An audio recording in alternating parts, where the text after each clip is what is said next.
نحمده ونصلي ونسلم على سيدنا ومولانا محمد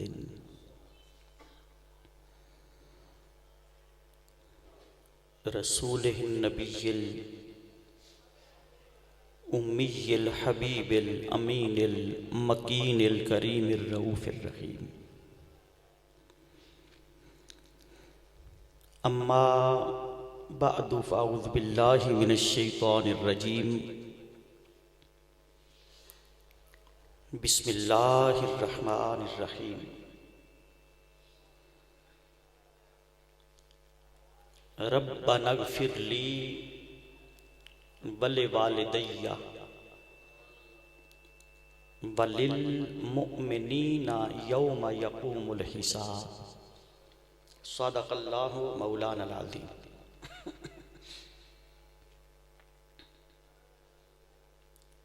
معزز محتشم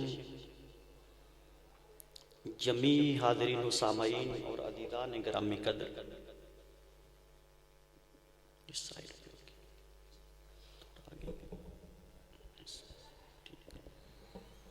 اللہ رب العزت کی توفیق خاص اور آقا علیہ السلام کے مقدس اور متبرک قدموں کے توسل سے آج ہم درس قرآن کی اس بابرکت اور باوقار مجلس میں ہم سب حاضری کی سعادت پا رہے ہیں. اللہ رب العزت ہم سب کی حاضری کو شرف قبولیت عطا فرمائے اور یہی مبارک لمحات ہمارے لیے فلاح دارین بھی بنا دے اور قیامت کے دن بخشش کا سامان بھی بنا دے. آج جس موضوع پر گفتگو کر رہا ہوں وہ ہے شریعت مطہرہ میں ایصال ثواب کی اہمیت.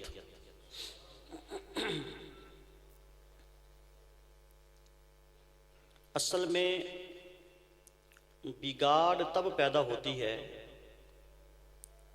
جب ہم لفظ کا صحیح معنی نہیں سمجھتے. ہم پکڑتے ہیں جا کر ٹہنیوں کو، نہ تنے پہ ہاتھ رکھتے ہیں نہ جڑ پہ رکھتے ہیں. کسی بھی مسئلہ کی اگر نس کو اور بیس کو سمجھ لیا جائے تو اس میں پھر فساد کا کوئی امکان نہیں ہوتا. تو میں مختصر سے وقت میں آج یہ کنسپٹ کلیئر کر دوں کہ ایصال ثواب حقیقت میں کیا ہوتا ہے، اس کی اہمیت کیا ہے، اور پھر اس ایصال ثواب کو کسی ایک نام کے ساتھ منسوب کرنا،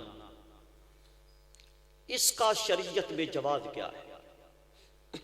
ہم کہتے ہیں نا کہ یہ 11ویں شریف حضور غوث پاک کی ہے، یہ لنگر میلاد پاک کا ہے کہتے ہیں نا. بعض لوگ امام حسین کی لنگر کو نیاز بھی بولتے ہیں، لنگر بھی بولتے ہیں. بھئی یہ نیاز حسین ہے، لنگر حسین ہے، ایسے کہتے ہیں نا. تو ذہنوں میں وہام پیدا ہوتا ہے کہ کیا اس کا بھی کوئی شریعت میں جواز بنتا ہے. یہ مسائل بڑے چھوٹے چھوٹے ہیں لیکن ہماری من پسند نے ان کو بڑا بنا رکھا ہے.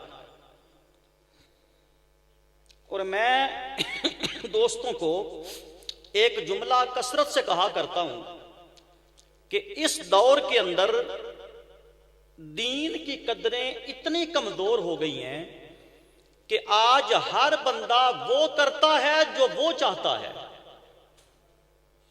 ہر بندہ وہ کرتا ہے جو وہ چاہتا ہے اور ہم وہ نہیں کرتے جو خدا چاہتا ہے.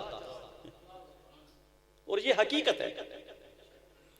دین ایک سمندر بے کراں کا نام ہے، ایسا دریا جس کا کنارہ تلاش کرنے سے نہیں ملتا. اس میں سے جو ٹکڑا کسی کو پسند آ گیا بس وہ اسی پہ زندگی گزار رہا ہے، اور باقی سارا جہان غلط۔ کاش کہ ہم بجائے اس ایک ندی میں غوطہ زن ہونے سے ہم سمندر میں غوطہ لگائیں اور دین کی ماہیت کو سمجھیں کہ دین میں وسعت کتنی ہے، کشادگی کتنی ہے۔ تو ہم لفظ بولتے ہیں ایصال ثواب۔ کیا؟ ایصال ثواب۔ ایصال کا معنی ہوتا ہے کہ وہ چیز آپ کی اپنی ہے، کوئی بھی شے وہ آپ کی اپنی ہے، اس کے مالک آپ ہیں، اس پر محنت آپ نے کی ہے، تگ و دو آپ نے کی ہے، اس کو پیسہ لگا کر خرچہ کر کر اس کو حاصل آپ نے کیا ہے، اور آپ از روئے شفقت کسی اپنے بزرگ کو، کسی اپنے عزیز کو، کسی اپنے دوست کو وہ تحفہ تن عطا کر دیں، پیسوں سے نہیں، کسی لالچ کی بنا پر نہیں۔ لالچ کی بنا پر دیں تو اسے تو فروخت کہتے ہیں نا، اسے ایصال نہیں کہتے۔ یہ بات بڑی سمجھنے والی ہے۔ جو چیز پیسے لے کر دی جائے اسے تو کہتا ہے جس چیز ہم نے بیچ دی ہے، قیمت لے لی ہے، وہ شاید تو فروخت ہو گئی۔ اب ایصال یہ ہے کہ جس پر کوئی خرچہ نہ لیا جائے، کوئی پیسہ نہ لیا جائے، اللہ کی رضا کی خاطر اور اس مسلمان بھائی کی خیر خواہی کی خاطر وہ اپنی شے ہدیہ تن اسے عطا کر دینا، اسے عربی میں ایصال کہتے ہیں۔ اسی عربی میں کیا کہتے ہیں بولیے؟ ایصال کہتے ہیں، ایصال دے دینا۔ اور یہاں جو مکمل لفظ ہے وہ ایصال ثواب ہے، ایصال ثواب ہے۔ اب ثواب کا معنی کیا ہے؟ دونوں معنی پہلے سمجھے نا تو پھر گفتگو سمجھ میں آئے گی۔ اب ثواب کس کو کہتے ہیں؟ ثواب کس شے کا نام ہے؟ آپ کوئی بھی نیک عمل کرتے ہیں، خواہ وہ فرض ہے، واجب ہے، سنت ہے، مستحب ہے، مباح ہے، شریعت کی کسی نوعیت کا کوئی عمل خیر آپ کرتے ہیں، اس کی بدلے میں وہ جو عمل آسن آپ نے کیا ہے نا، اس کے بدلے میں رب کی بارگاہ سے جو جزا ملے گی، اس کے عمل کے بدلے میں جو اللہ کی بارگاہ سے آپ کو جزا ملے گی، اسے لغت میں ثواب کہتے ہیں۔ اسے کیا کہتے ہیں؟ ثواب کہتے ہیں۔ اس کو مزید آسان کر کے سمجھنا ہو تو آپ کسی کے گھر دیہاڑی پہ کام کرتے ہیں تو شام کو وہ 300-400 روپیہ دیتا ہے نا آپ کو، بولیے وہ دیتا ہے نا، وہ اس کا انعام بھی ہے، مزدوری بھی ہے، گویا ثواب اللہ کی بارگاہ سے مزدوری ملتی ہے، ثواب اللہ کی بارگاہ سے مزدوری ملتی ہے۔ اب یہ بات بڑی قابل غور ہے، آج باتیں بڑی سادہ ہوں گی لیکن ہوں گی بڑے کام کی، تو ایسے مضمون پھر روز روز تو بیان نہیں ہوتے، تو آج اچھا کیا آپ نے یہ مضمون رکھا، اور سمجھ بھی آ جائے گی اور ریکارڈ پر بھی آ جائے گی، ریکارڈ پر بار بار سن کے اس کو حفظ کر لیں۔ اللہ نے آپ کو، اب دیکھیں کسی کے گھر میں آپ مزدوری کرتے ہیں تو شام کو وہ 400 روپے آپ کو دے دیتا ہے، 500 روپے آپ کو دے دیتا ہے، بتائیے وہ آپ کی ملکیت میں آ گیا کہ نہیں آ گیا؟ بولیے، اب اس میں کوئی اور شریک نہیں ہے، کوئی اور شریک نہیں ہے، یہ بندے کا اجر بتا رہا ہوں بھی کہ آپ نے بندے کا کام کیا، بندے کی مزدوری کی، اور اس بندے نے بدلے میں آپ کو کچھ پیسے عطا کیے۔ اب ان پیسوں کے مالک آپ ہیں، کیونکہ محنت آپ کی ہے نا، مزدوری آپ کی ہے، کام آپ کا ہے۔ تو اگر آپ ان پیسوں میں سے 200 400 جتنا بھی آپ چاہیں، جس کو چاہیں دے دیں، کیا شریعت اس سے منع کرتی ہے؟ میں تو بڑا آسان کر کے سمجھا رہا ہوں، وہ پیسے ملکیت آپ کی ہے، آگے آپ جس کو چاہے دے دیں، شریعت اس سے منع بولیے نہیں کرتی۔ اگر بندے کا دیا ہوا انعام کسی اور کو دیا جا سکتا ہے تو وہ اجر و ثواب جو بندے کو خدا دیتا ہے۔ آپ نے 2 نفل پڑھے، کیا 2 نفل پڑھے، اس کی بارگاہ سے آپ کو ثواب مل گیا، اور یاد رکھیے محنت آپ کی ہے، اس ثواب کے بھی آپ مالک ہیں، اس ثواب کے بھی آپ مالک ہیں۔ تو جب اللہ نے اس ثواب کا آپ کو مالک بنا دیا ہے تو آپ جسے چاہیں ایصال کر دیں، اس میں شریعت کی قدغن کیا ہے؟ آپ جسے چاہیں اسے ایصال کر دیں، عطا کر دے تو فتح۔ اتنی بات کیا آپ کو سمجھ آ گئی؟ اس کو کہتے ہیں ایصال ثواب، اسے کہتے ہیں ایصال ثواب۔ اب میں کتابوں کے نام نہیں لیتا، میں چونکہ حنفی المذہب ہوں، میں حنفیوں کی بات کروں، حالانکہ یہ بات امام مالک کے ہاں بھی مروجہ ہے، امام احمد بن حنبل کے ہاں بھی ہے، امام شافعی کے ہاں بھی ہے، لیکن میں تذکرہ اپنے امام کا کروں گا کیونکہ ہر کوئی اپنے گھر کی بات کرتا ہے۔ میں چیلنج کے طور پہ ایک بات آن دی ریکارڈ لا رہا ہوں، چیلنج کے طور پر امام اعظم سے لے کر آج تک جو بھی حنفی محدث گزرے ہیں، جو بھی حنفی محدث گزرے ہیں، ان کی جملہ کتابیں آپ پڑھ لیں، جملہ کتابیں آپ پڑھ لیں، ہر کسی نے لکھا ہے کہ جو بھی انسان نیک عمل کرتا ہے، انسان نیک عمل کرتا ہے، اس کا ثواب خواہ وہ نفل ہو، زکوٰۃ ہو، صدقات ہو، حج بیت اللہ ہو، عمرہ ہو، طواف کعبہ ہو، کوئی عمل بھی ہو، اگر کوئی اس کا لیا ہوا اللہ کی بارگاہ سے ثواب کسی میت بھائی کو، مردہ بھائی کو، بہن کو، باپ کو، بیٹے کو اگر وہ دینا چاہے تو شریعت مطہرہ میں جائز ہے، کوئی قدغن اس پر نہیں لگتی۔ یہ کل حنفیوں کی کتابوں میں آپ کو یہ بات ملتی، کل حناف کی کتابوں کو اٹھائیں۔ اب اگر آپ اتنی بات سمجھ گئے ہیں کہ ایصال ثواب اصل میں ہے کیا، معنی سمجھ گئے ہیں نا، اب چلیے اس کی ہیں آگے 2 قسمیں، توجہ ہے، اس کی ہیں آگے 2 اقسام ہیں اس کی۔ نمبر 1، ایصال ثواب ایک ہوتا ہے دعائے مغفرت کے ذریعے، یہ اس کی پہلی قسم ہے، دعائے مغفرت۔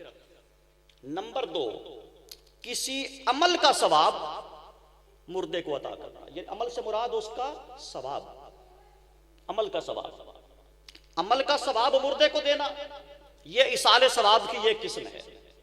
اور دعائے مغفرت کرنا یہ دوسری قسم ہے، اور بعد نے تیسری بھی لکھی ہے، لیکن چونکہ میں سمجھتا ہوں کہ وہ تیسری جو ہے نا وہ دوسری میں ہی ضم ہو جائے گی، لیکن چلو میں 3 کر دیتا ہوں آسان کے لیے، کہ مردے کے نام پر صدقہ خیرات کرنا، مرے ہوئے بندے کے نام پر صدقہ ہو خیرات کرنا۔ چلو ہم یہ 3 قسمیں بنا لیتے ہیں، نمبر 1 دعا، نمبر 2 عمل، نمبر 3 صدقہ و خیرات۔ یہ تینوں اقسام تاجدار کائنات کی کتب حدیث میں بھری پڑی۔ اب ان کے 2 4 نمونے میں آپ کو دیتا ہوں، اور پھر میں آؤں گا کسی خاص بندے کے لیے منسوب کرنا کیسا ہے، وہ پھر اینڈ پہ گفتگو کروں گا اس پر، اینڈ پر۔ جہاں تک دعا کا تعلق ہے، حدیث پاک میں آتا ہے کہ آقا علیہ السلام نے فرمایا کہ ہر مردے کی حالت قبر میں، ہر مردے کی حالت قبر میں اس طرح ہوتی ہے جس طرح دریا کے اندر کشتی ڈوبنے والی ہو۔ ایک بات میرے بہت محترم ہے، آپ ایک بات ذہن میں رکھیے کہ درد کو ہمیشہ وہی سمجھتا ہے جو اس درد سے گزرا ہو، دوسرے کو خبر نہیں ہوتی، کیونکہ ابھی تو ہمارا باپ قبر میں لیٹا ہے نا، ہمارا دادا قبر میں لیٹا ہے، نانا قبر میں لیٹا ہے، ہم تھوڑے ہی اس قبر میں، ہمیں کیا احساس کہ قبر والے پہ کیا بیت رہی ہے۔ وہ کسی شخص کی ٹانگ ٹوٹ گئی نا ایکسیڈنٹ کے اندر، آج اس طرح کی سادہ باتیں ہیں، ٹانگ ٹوٹ گئی ایکسیڈنٹ کے اندر، تو ہاسپٹل میں داخل تھا، پٹی لگی ہوئی تھی، لوگ آ رہے تھے پوچھنے کے لیے، لوگ آ رہے تھے پوچھنے کے لیے بھی تیری ٹانگ ٹوٹی ہے، کیا حال ہے، جڑی ہے، آپریشن ہوا ہے، پلیٹیں پڑی ہیں، کیا معاملہ ہوا ہے۔ اس نے اپنے ایک دوست کو نا دروازے پہ کھڑا کر دیا، جس کمرے میں وہ ایڈمٹ تھا، دروازے پہ دوست کھڑا کر دیا کہ جو بھی مجھے پوچھنے آئے نا اس سے تو پوچھنا کہ کبھی تیری ٹانگ ٹوٹی تھی۔ جو بھی مجھے پوچھنے آئے نا، ٹانگ پوچھنے کا حال پوچھنے آئے، اس سے تو پوچھنا کہ کبھی تیری ٹانگ ٹوٹی تھی۔ اگر وہ کہے کہ میری ٹانگ نہیں ٹوٹی، اس کو وہیں سے واپس پلٹا دینا، اس کو کہنا تشریف کا ٹوکرا لے جاؤ۔ جو شخص یہ کہے گا نا کہ میری ٹانگ ایک بار ٹوٹی تھی، اسے میرے پاس بھیجنا۔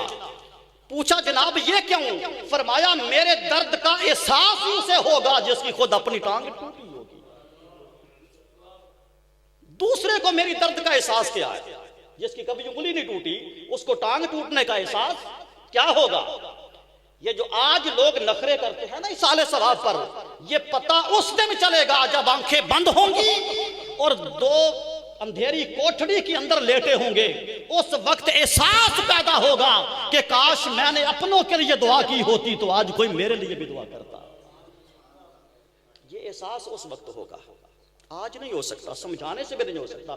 آج تو ہم ضدی ہیں نا کہ وہ چاہتے ہیں جو من چاہتا ہے، وہ کرتے ہیں جو دل چاہتا ہے، وہ نہیں کرتے جو حسدین کا نانا چاہتا ہے، جو مصطفیٰ کا خدا چاہتا ہے۔ آج تو اپنی من مانی کرتی۔ تو آقا اسلام نے فرمایا کہ ہر شخص کی حالت قبر میں اس طرح ہے، کشتی ڈوبنے والی۔ آقا اسلام نے فرمایا جب اس کا کوئی بھائی، کوئی بیٹا، بیٹی، اولاد میں سے، دوست احباب میں سے اس کے لیے دعائے بخشش کرتا ہے، دعائے بخشت کرتا ہے، اللہ فرماتا ہے فرشتوں یہ اتنا عظیم تحفہ ہے، یہ اتنا، بھائی آپ نماز پڑھتے ہیں نا ادھر سے ثواب آتا ہے، پر سونے کی پلیٹوں میں رکھ کے نہیں آتا۔ آگے گرمی کے روزے آ رہے ہیں نا، آپ اتنا لمبا 16 گھنٹے کا روزہ گرمی کا رکھیں گے، ادھر سے ثواب آئے گا، پر سونے کی پلیٹوں میں رکھ کے نہیں آئے گا۔ یہ دعائے بخشش اور ایصال ثواب اللہ کو اتنا پسند ہے، حدیث پاک لفظ دے رہا ہوں، آقا فرماتا ہے ادھر بندہ مردے کے لیے دعا کرتا ہے، ادھر رب فرشتوں کو کہتا ہے یہ تحفہ قبر میں لے جاؤ۔ یہ تحفہ اب کہاں گیا وہ سوال کہ پہنچتا ہے یا نہیں پہنچتا؟ تو سمجھ آ رہی ہے کہ نہیں آ رہی؟ اب کہاں گیا وہ سوال؟ سوال کا تو ستیہ ناس ہو گیا، ستیہ ناس ہو گیا۔ اور میں آج حوالے نہیں دے رہا آپ کو کتابوں، میں درجنوں کتابوں کا ذمہ دار ہوں، کوئی ایک کتاب میں آئی ہو تو میں نام بھی بتا دوں، یہ درجنوں کتابوں کی بات ہے، درجنوں۔ فرمایا اللہ فرماتا فرشتوں یہ ایصال ثواب، یہ دعا اس کی قبر میں لے جاؤ۔ مولا کیسے؟ فرمایا سونے کے ٹرے میں رکھ کر۔ یہ حدیث کے لفظ نہ ہو تو میں مجرم، اگر وہاں جاتی نہیں تو ٹرے میں رکھنے کی ضرورت کیا ہے؟ اگر چائے مہمان کو دینی نہیں تو کپ میں ڈالنے کی ضرورت کیا ہے؟ صرف مہمان کے منہ میں پانی لانے کے لیے؟ اگر اسے بوتل دینی نہیں تو گلاس میں ڈالنے کی ضرورت کیا ہے؟ اللہ فرماتا ہے سونے کی پلیٹ میں، تشت میں، ٹرے میں رکھو اور اس مردے کو جا کے ادب سے پیش کرو، یہ تیرے بیٹے نے بھیجا ہے، یہ تیرے بھائی نے بھیجا ہے۔ اور آپ کا ہر ایصال ثواب اور ہر دعا مردے تک پہنچتی ہے، اس کی دلیل اگلی بات میں آ رہی ہے، اگلی بات میں، کہ جب مردہ وہ دعا، وہ ایصال ثواب وصول کرتا ہے نا، تو حدیث کے لفظ سنیے، آقا علیہ السلام نے فرمایا کہ اگر اس مردے کو پوری دنیا دے دی جائے، اور پوری دنیا کا مال و متاع دے دیا جائے، خزانے دے دیے جائیں، ہیرے جواہرات دے دیے جائیں، کل کائنات اسے دے دی جائے، اور اسے کہا جائے کہ یہ دعا نہ لے، یہ ساری دنیا لے، تو اب لینے دینے کا معاملہ ہے تو کہا جائے گا نا. اب سمجھتے آئیے نا، اب لینے دینے کا معاملہ ہے تو کہا جائے گا نا. بھائی دنیا لے لے، یہ نہ لے. آقا فرماتا وہ مردہ کہے گا دنیا رکھو اپنے پاس، مجھے کیا، یہ اتنی بے وفا دنیا جس نے مجھے اپنے اندر رہنے بھی نہیں دیا، اتنی بے وفا دنیا، یہ اپنے پاس رکھو، میں تو دعا لوں گا، میں تو وہ دعا اور اصالہ ثواب لوں گا. حضور فرماتا ہے ساری دنیا اس مردے کو دی جائے، وہ اتنا خوش نہیں ہوتا جتنا اپنے بھائی کی دعائے بخشش پر راضی ہوتا ہے. کوئی سمجھ آ رہی ہے؟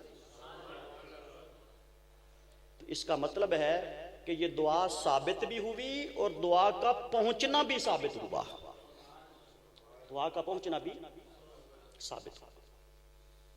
اس پر ایک اور حدیث پاک، بہت سے ائمہ حدیث نے یہ حدیث پاک روایت کی ہے، اور یہ غالباً کوئی 32-33 صحابہ اکرام اس کو روایت کرتے ہیں.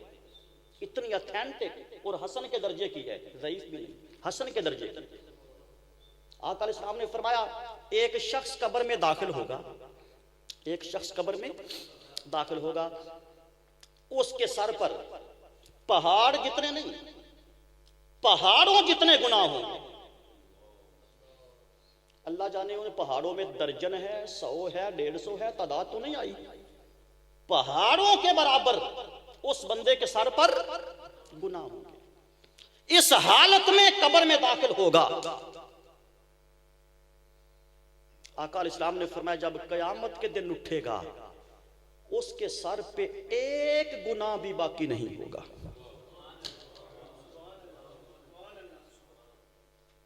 یہ سمجھو اصالہ ثواب، سمجھو اس کی اہمیت کیا ہے. ایک گناہ بھی اس کے سر پر نہیں ہوگا. اچھا کدھر گئے ہیں گناہ؟ اس نے قبر میں کوئی تہجد پڑھ لی، قبر سے روز اٹھ کے کعبے جا کے طواف کرتا تھا، قبر میں صدقہ خیرات کر لیا، کیا کیا؟ جس سے تم نے نمازیں سیکھی ہیں نا اسی نبی سے اصالہ ثواب سیکھو، اسی نبی سے اصالہ ثواب سیکھو. آقا علیہ السلام نے خود جواب دیا، امت کو تجسس میں نہیں رکھا، سسپینس میں نہیں رکھا کہ اب امت یہ سوچتا رہے کہ وہ گناہ کس طرح معاف ہوں گے. آقا نے خود جواب دے دیا، اور جواب بڑا مزیدار ہے،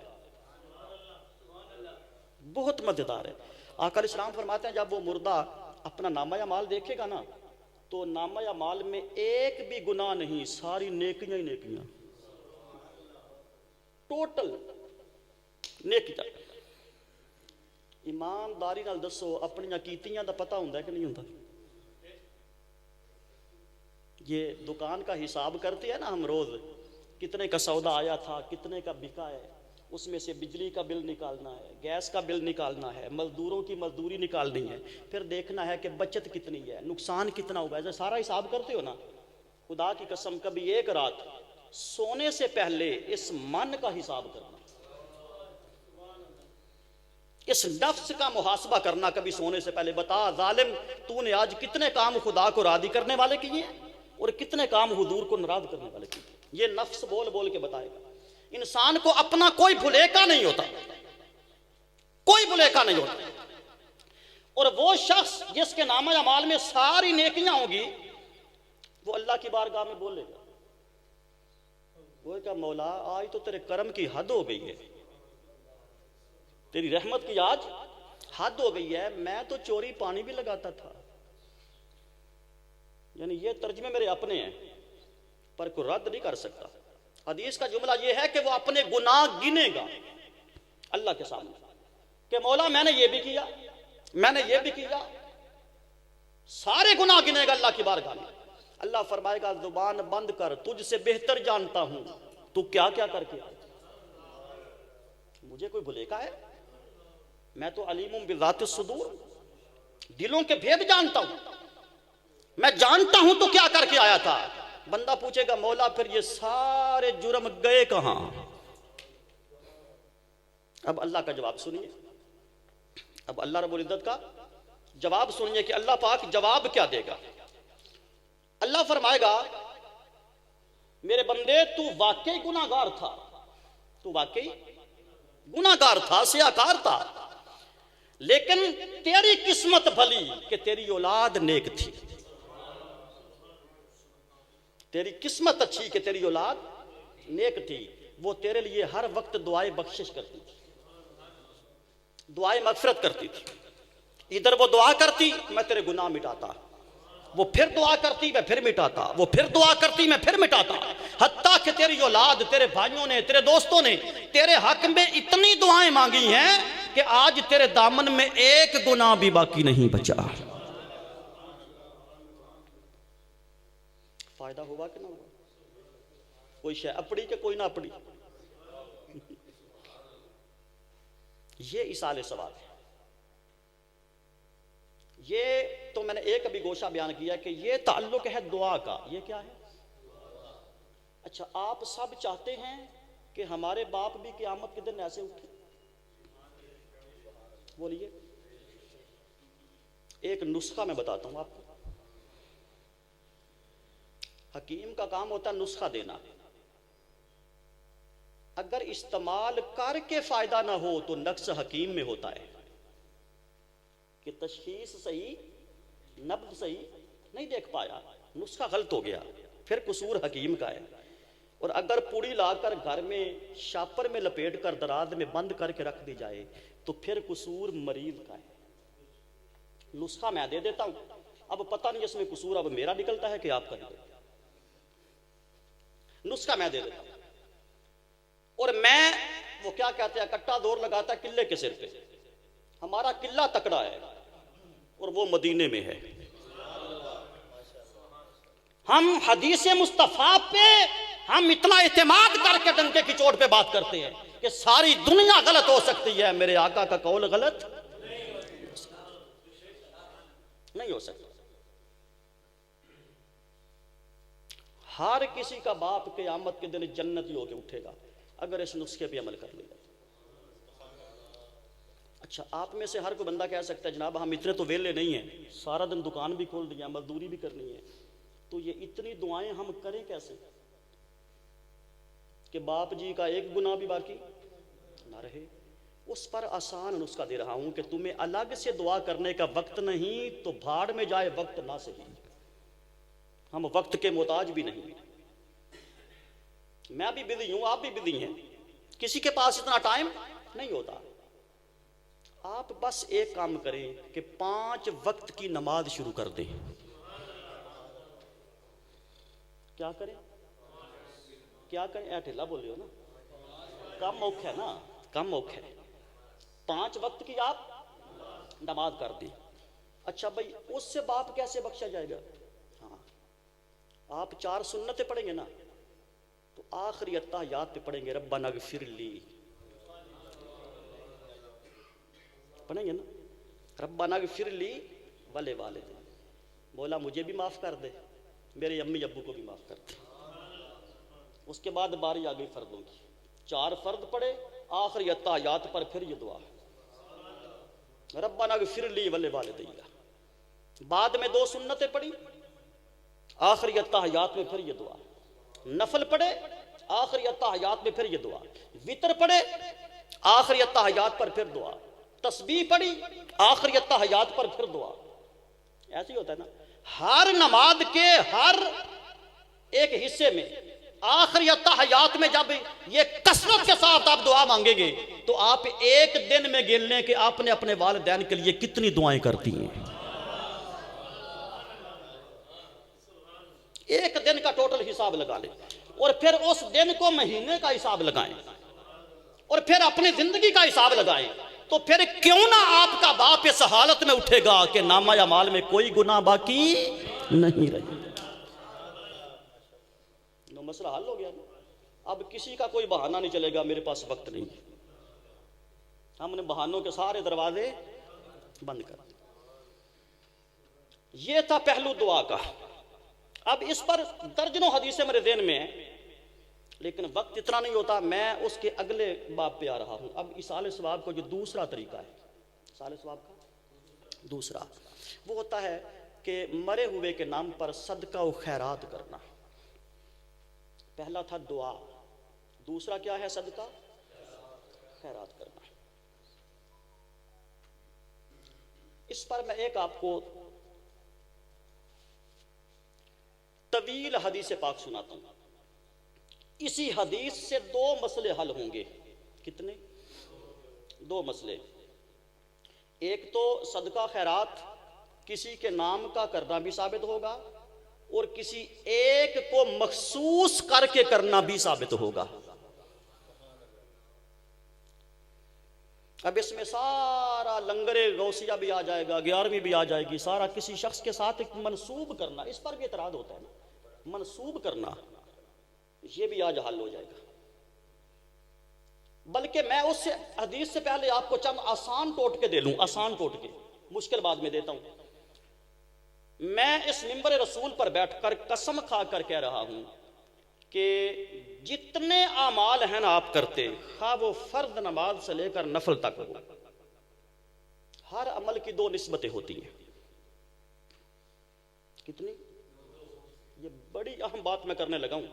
یہ اس کو سمجھ آ گئی نا، 1 سال مجھے دعا دے گا، 1 سال دعا دے گا مجھے جس کو سمجھ آ گئی. عمل کی نسبتیں کتنی ہوتی ہیں؟ دو. ایک ہوتی ہے مجازی، ایک ہوتی ہے حقیقی. ہم جب ان باتوں کو نہیں نہ سمجھتے تو پھر جھگڑا پیدا ہوتا ہے. او غوث پاک کی 11ویں، یہ تو اللہ کے نام کا ہونا چاہیے. پھر دیر میں فتور آتا ہے، کیونکہ ہم نے ڈیفینیشن کو نہیں سمجھا، ہم نے اصول کو نہیں سمجھا، مسئلے کے اصول کو نہیں سمجھا کہ اصول کیا ہے. نسبت ہوتی ہے دو طرح کی. نسبت ہوتی ہے ایک حقیقی اور ایک مجازی. ہر عمل کی دو نسبتیں. حقیقی نسبت اللہ کے ساتھ ہوتی ہے. اگر اس نسبت میں کسی اور کو شریک کرو گے تو یہ شرک ہوگا. کیا ہوگا؟ شرک ہوگا. اور مجازی نسبت اس نے اپنے ساتھ رکھی نہیں. مجازی نسبت کا حقدار اللہ نہیں ہے. مجازی نسبت اس کے شایان شان بولیے نہیں ہے. وہ مالک ہے حقیقی نسبت کا. مجازی کا اس نے آپ کو اختیار دے رکھا ہے، جسے چاہے دے دو. مجازی کا اسے آپ نے آپ کو اختیار دے رکھا ہے. اچھا، جو خالص عبادت اس کی ہے نا، جس میں کوئی اور شریک نہیں ہوتا، اس کی نسبت بھی آپ کی طرف ہوتی ہے. بس آپ کا دھیان نہیں نہ جاتا. مصیبت یہ ہے آپ میری طرح سوچتے نہیں. میرا تو ہر کام یہ ہے نا کہ ہر وقت میں ایک لفظ پڑھوں تو میں 3 گھنٹے اس پہ سوچنا ہوتا ہے. یہ اس سے پہلے الف کیوں آیا ہے، بے سے پہلے تے کیوں آئی ہے، اس پر سرچ تحقیق ہوتی ہے. تو آپ سوچتے نہیں اس طرح، اس لیے پریشان ہوتے ہیں.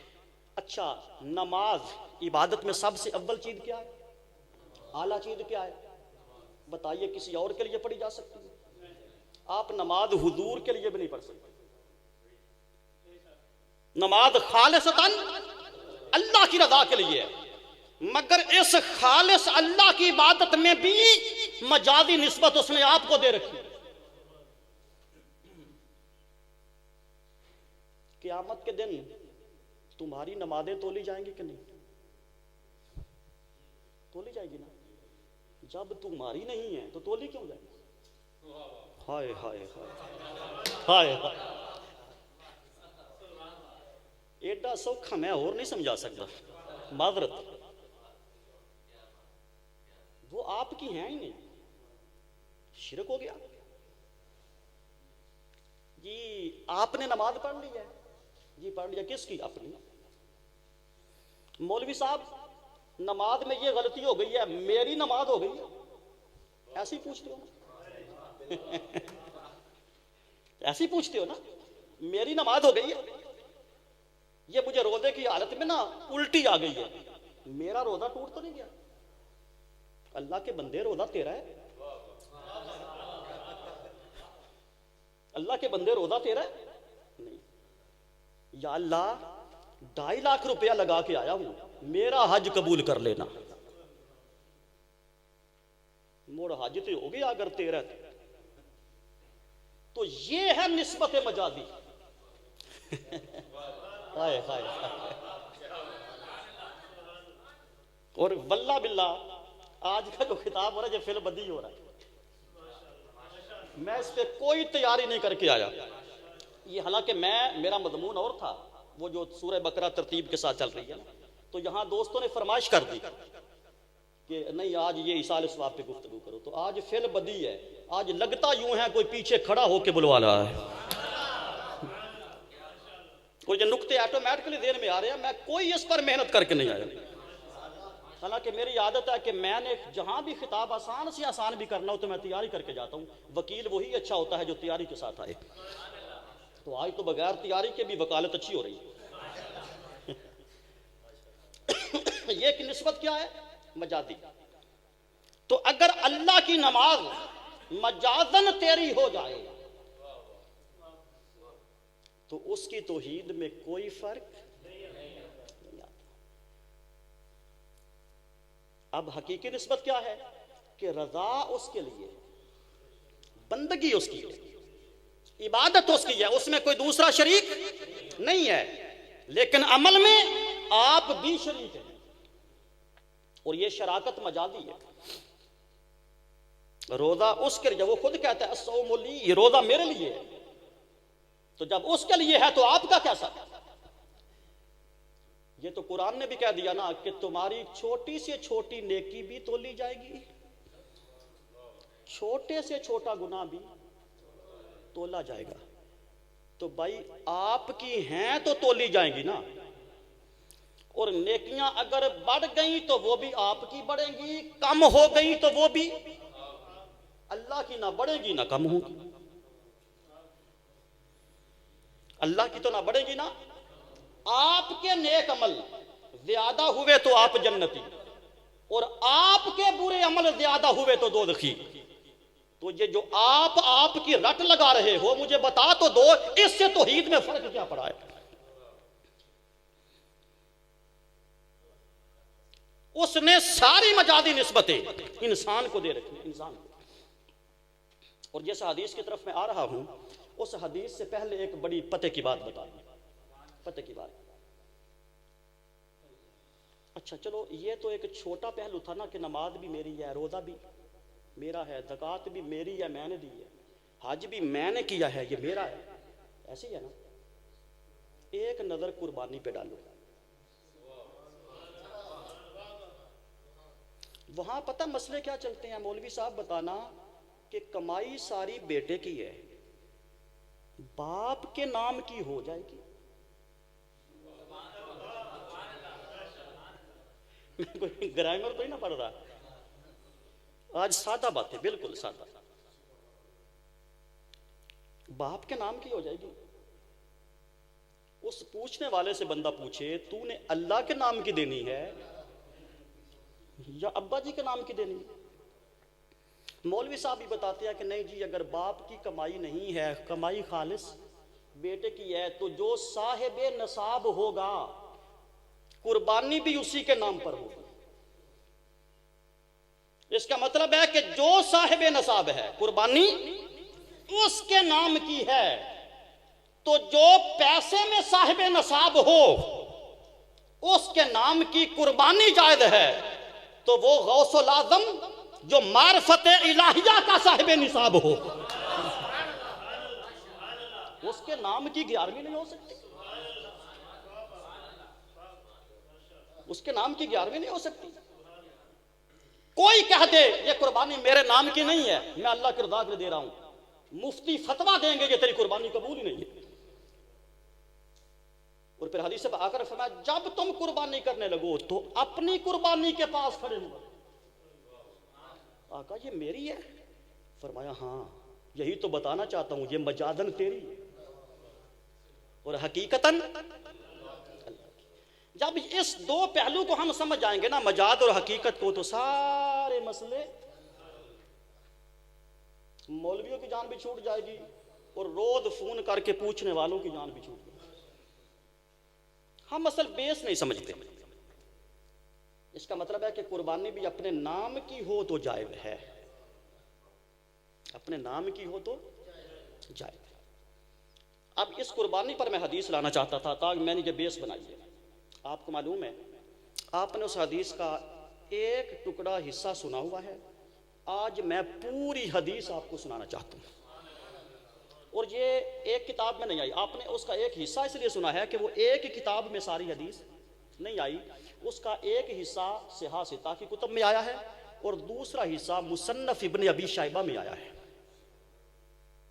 امام ابن ابی شیبہ نے المصنف کی دوسری جلد میں یہ روایت کی ہے۔ ان دونوں کو ملا کر ذرا مضمون کو سمجھیے۔ آقا علیہ الصلوۃ والسلام ساری زندگی آپ نے 2 قربانیاں دی۔ اب ہم شروع کرتے ہیں حضور سے کہ کسی کی نام منسوب شے کرنا آپ کی شریعت میں کیا ہے؟ آپ کی شریعت میں کیا ہے؟ آقا علیہ السلام ساری زندگی 2 قربانیاں کرتے۔ پہلی قربانی پہ چھری چلتی، میرے نبی کے ہاتھ اٹھتے، فرمایا مولا یہ میری اور میرے قیامت تک آنے والی آل کی طرف سے قبول فرما۔ تو مجازی نسبت کدھر کی؟ اپنی اور آل کی طرف، آل کی طرف۔ دوسری قربانی پہ چھری چلتی، یہ بات بڑی قابل ہے۔ آقا علیہ السلام فرماتے باری تعالیٰ یہ میری طرف سے اور میری قیامت تک آنے والی امت کی طرف سے قبول فرما۔ اس لیے محدثین نے لکھا ہے کہ امت محمدیہ میں سے کوئی شخص قیامت کے دن بغیر قربانی کا اجر پائے نہیں اٹھے گا۔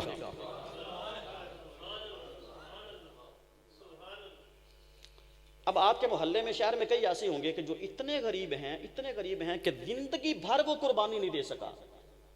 اچھا وہ قیامت کے دن قربانی والوں میں شامل کیوں؟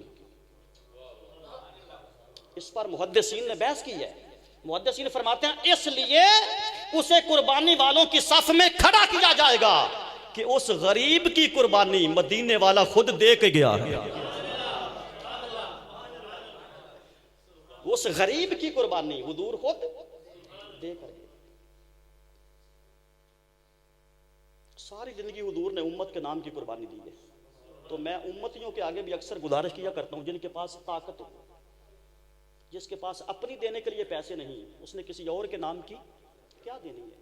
جن کے پاس اتنے وسائل ہیں اتنے، وہ کبھی کبھی حضور کے نام کی قربانی دیا کریں، قربانی دیا کریں۔ حضور یہ عمل کرتے رہے۔ جب آپ کا وصال کا وقت قریب آیا تو آپ نے مولا کائنات علی المرتضیٰ کو بلایا، علی پاک کو بلایا، فرمایا علی یہ میرا طریقہ ختم نہ ہونے پائے، میرا طریقہ ختم نہ ہونے پائے، یا رسول اللہ حکم کیجئے۔ فرمایا اب تو نے 2 قربانیاں کرنی کرتی ہیں، جتنی تیری زندگی ہے میں تمہیں وصیت کر کے جا رہا ہوں، ہمیشہ 2 قربانیاں کرنا۔ آقا کس لیے؟ فرمایا ایک اپنے نام کی، ایک محمد کے نام کی۔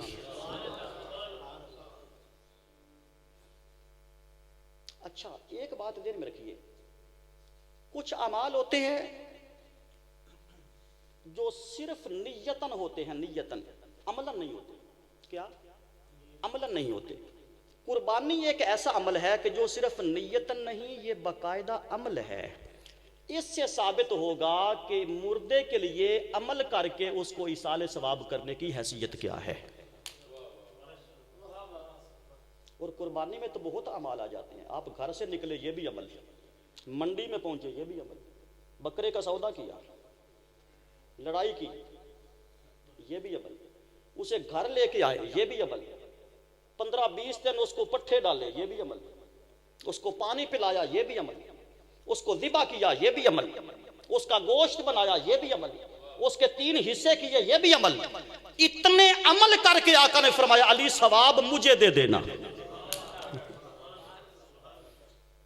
اتنے اعمال کر کے فرمایا علی اس کا ثواب، ایک ذبح کرنا تو کہنا مولا یہ میری خاطر ہے، ایک ذبح کرنا تو اس کو مجھے ایصال ثواب کر دینا۔ تو حضور علی پاک کرتے رہے کہ نہ کرتے رہے؟ تا دم شہادت کرتے رہے. یہاں تک حدیث آئی ہے صحیح ستہ میں. اگلا جو میں حصہ بیان کر رہا ہوں نا وہ مصنف ابن ابی شیبہ کی دوسری جلد میں ہے. دوسری جلد میں جب مولا کائنات کا وقت شہادت آیا 17 کو ضرب لگی نا تو آپ نے امام حسن کو بلایا. امام حسن کو بلایا. فرمایا بیٹا حسن یہ تیرے ایک نانا کی سنت ہے, یہ مٹنے نہ پائے. ابا جان کیسے؟ فرمایا یاد رکھ جس دن میں شہید ہو جاؤں. اب یہاں سے ایک بڑا خاص مسئلہ نکل رہا ہے, خاص مسئلہ. جس دن میں شہید ہو جاؤں وہ دن یاد کر لینا. ہم ایسے ہی سالانہ ختم نہیں دلاتے, اس کی دلیل یہ حدیث ہے. اس کی دلیل یہ حدیث ہے. ابا جان پھر کیا؟ میں وہ دن یاد کر لوں گا. پھر کیا ہوگا؟ فرمایا پلٹ کے جب سال بعد وہ دن آئے. سالانہ ہو گیا نا, سالانہ کا لفظ حدیث سے مل گیا نا, علی پاک کے قول سے مل گیا نا, تو ڈھونڈنے والوں کو تو خدا بھی مل جاتا ہے. یہ تو حدیث ہے. کوئی ڈھونڈنے نکلے تو خدا بھی مل جاتا ہے. فرمایا سال کے بعد جب پلٹ کر یہ دن آئے تو منڈی میں جانا, ایک غلام خرید کے لانا. اب میں جب پہلی بار حدیث پڑھی تو میں نے اس پہ سوچا. میں نے کہا کہ حضور نے شروع کی تھی قربانی اور علی پاک بھی کرتے رہے قربانی. امام حسن کو قربانی کا کیوں نہیں کہا, غلام میں کیوں بدل دیا؟ تو میری عقل نے جواب دیا اس لیے بدلا کہ علی پاک یہ چاہتے تھے کہ امت محمدیہ میں کوئی شخص اس پر ہی تقیہ نہ کر لے کہ نہیں جو نبی نے کیا ہے وہی کرنا ہے,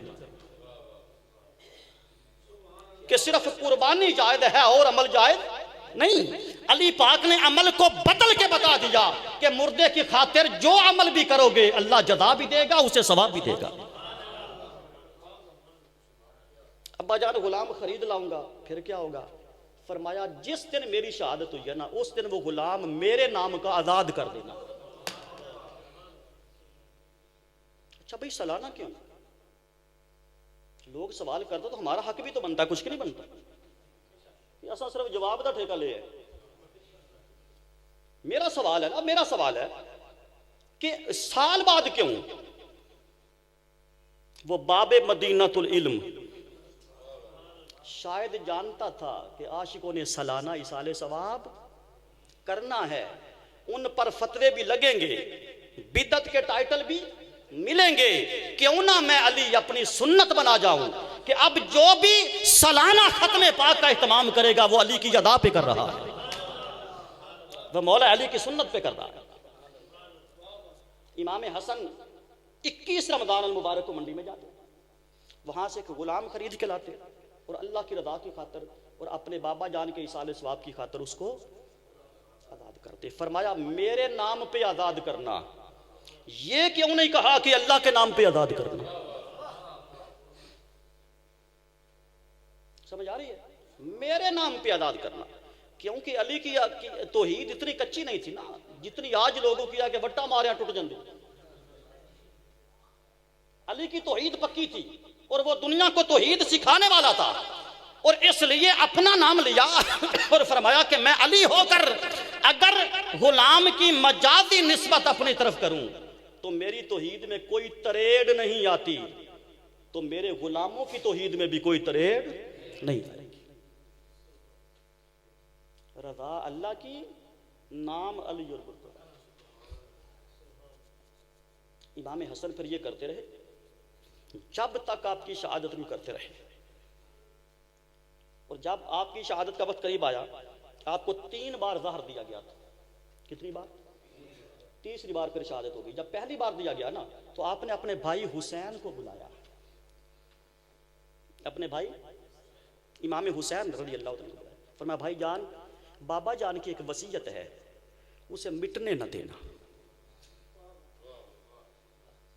بابا جان کی ایک وصیت ہے, اسے مٹنے نہ دینا. بھائی کیا؟ کہ مجھے بابا جان نے حکم دیا تھا کہ میرے وصال کے دن لے آنا ایک غلام اور آزاد کرنا. آپ کو میں وصیت کرتا ہوں کہ اب آپ نے سالانہ 2 غلام خریدنے ہیں. امام حسن وصیت کر رہے ہیں امام حسین کہ اب تم نے 2 غلام خریدنے ہیں. ابا جان وہ کیا؟ فرمایا ایک آزاد کرنا تو کہنا مولا یہ بابا کا نام کا ہے، اور دوسرا آزاد کر کے کہنا یہ میرے بھائی حسن کے نام کا ہے. پھر کربلا کے سفر تک امام حسین یہ عمل کرتے ہیں. اٹھائیے مصنف ابن ابی شیبہ کو. تو 2 مسئلوں کی دلیل ملی نا کہ ایک عمل کا ثواب بھی فوت شدگان کو اجر ثواب دیتا ہے، اور دوسرا کسی کے ساتھ مجازن منسوب کر دینا، یہ بھی شریعت میں ہمیں جواز مل گیا. لہذا جو لوگ کہتا ہے یہ 11ویں حضور غوث پاک کی ہے، وہ منسوب مجازن حضور غوث پاک کو، حقیقت میں وہ کس کی رضا کے لیے؟ یہ لنگر میلاد کا ہے، مجازی نسبت حضور کی طرف ہے، حقیقت میں نسبت اللہ کی طرف سے. کوئی لنگر حسین کہے، کوئی نیاز حسین کہے، مجازن نسبت امام حسین کی طرف ہے، جس طرح غلام کی نسبت علی المرتضیٰ کی طرف ہے، قربانی کی نسبت میرے اور آپ کی طرف ہے. تو تا دم کربلا جانے تک امام حسین یہ کرتے رہے. یہاں میں ایک ذوق کی بات، اب یہ حدیث یہاں مکمل ہوتی ہے، مکمل. اس میں سے جو نتیجہ نکلتا ہے نا وہ بڑا مزیدار ہے. سنا دوں آپ کو؟ اس میں سے جو نتیجہ نکلتا ہے وہ بڑا دلچسپ ہے. وہ یہ کہ آقا علیہ الصلوۃ والسلام نے امت کو ایصال ثواب کیا،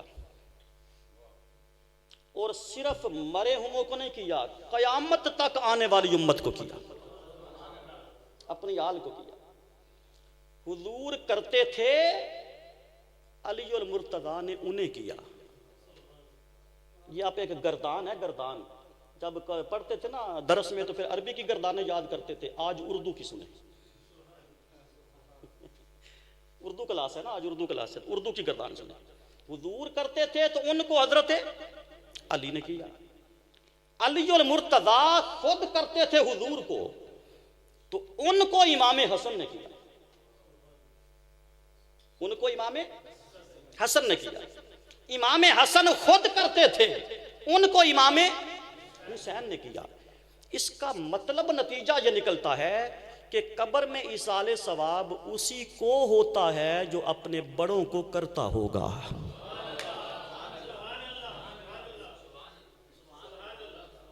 سمجھ آئیے کہ گلی بھی گئی؟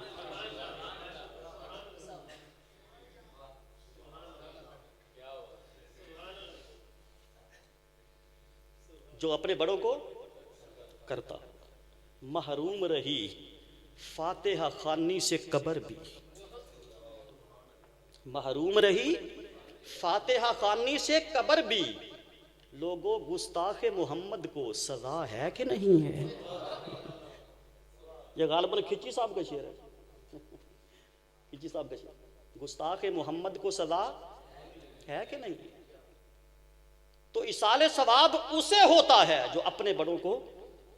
ایک بات یہ نوجوان ذہن میں رکھ لیں، جیسا کرو گے ویسا بھرو گے. یہ محاورہ ہم دوسری تیسری کچی پکی میں پڑھتے تھے، یہ محاورہ، لیکن یہ حقیقت پر مبنی ہے. آج کچھ لوگ ایسے ہیں جن کو یہ پتہ ہی نہیں کہ ابا جی نو دبیا کتنے سے، خبر ہی نہیں. قبر پہ جانا چھوڑ دیا، قبر پہ جانا.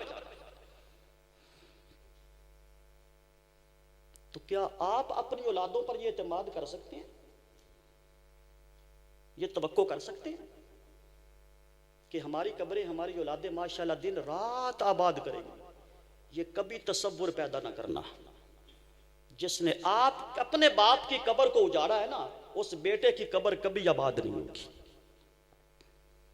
جو آج آپ اپنے والدین کے ساتھ زندگی میں کریں گے، آپ کی اولاد زندگی میں آپ کے ساتھ کریں گے. اور جو سلوک والدین کو مرنے کے بعد ان کے ساتھ آپ کریں گے، وہی آپ کے مرنے کے بعد آپ کی اولاد آپ کے ساتھ کرے گی. وہ ایک کہاوت ہے، کہاوت افسانہ، پتہ نہیں وہ سچا ہے یا جھوٹا ہے. اب کہانی پر کوئی دلیل نہ ہوتی کہ یہ سچی ہے یا، لیکن اس میں نصیحت ضرور ہوتی ہے، حکایت میں نصیحت ہوتی ہے.